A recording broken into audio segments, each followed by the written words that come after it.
अस्सलाम वालेकुम दोस्तों, आऊं आहियां मोहम्मद यासीन ऐं तव्हां ॾिसी रहिया आहियो मोहम्मद यासीन यूट्यूब चैनल।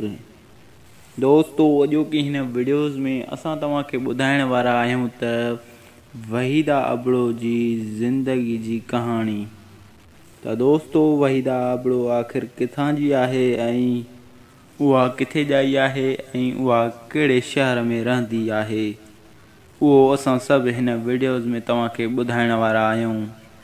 दोस्तों, लाइक कंदा, कमेंट्स कंदा ऐं सब्सक्राइब करणु न विसारींदा। सब्सक्राइब करे घंटीअ जे बटन ते लाज़मी क्लिक कंदा। त दोस्तों, वहीदा अबड़ो मुंहिंजी पसंदीदा एक्टर्स आहे ऐं उहा हिकु तमामु सुठी एक्टर्स आहे। दोस्तों, वहीदा अबड़ो 18 सितंबर 1980 ईस्वीअ में पैदा थी ऐं हिन जो जनमु सखर शहर में थियो ऐं संदसि मेहराब अबड़े जे घर में जनमु थियो।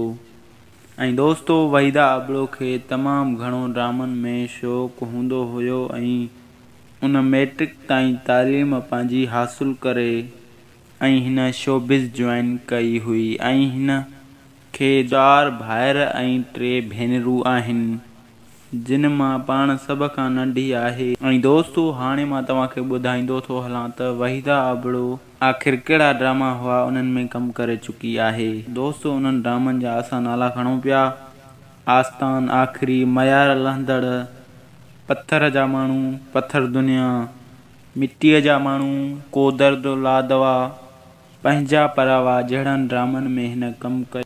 ऐं उन खां अलावा केतिरा ई ड्रामा आहिनि जंहिंमें वहीदा अबड़ो कमु करे चुकी आहे। ऐं दोस्तों, उन खां अलावा वहीदा अबड़ो ऐं हिरा बलोच जी जोड़ी तमामु घणी मशहूरु आहे। दोस्तों, ही हुई वहीदा अबड़ो जी कहाणी। अगरि वीडियो तव्हांखे पसंदि अचे त लाइक कंदा, कमेंट्स कंदा ऐं सब्सक्राइब करणु न विसारींदा। सब्सक्राइब करे घंटीअ जे बटन ते लाज़मी क्लिक कंदा। त दोस्तों, इसी ताईं ॾींदा मोहम्मद यासीन खे इजाज़त। अल्लाह हाफ़िज़।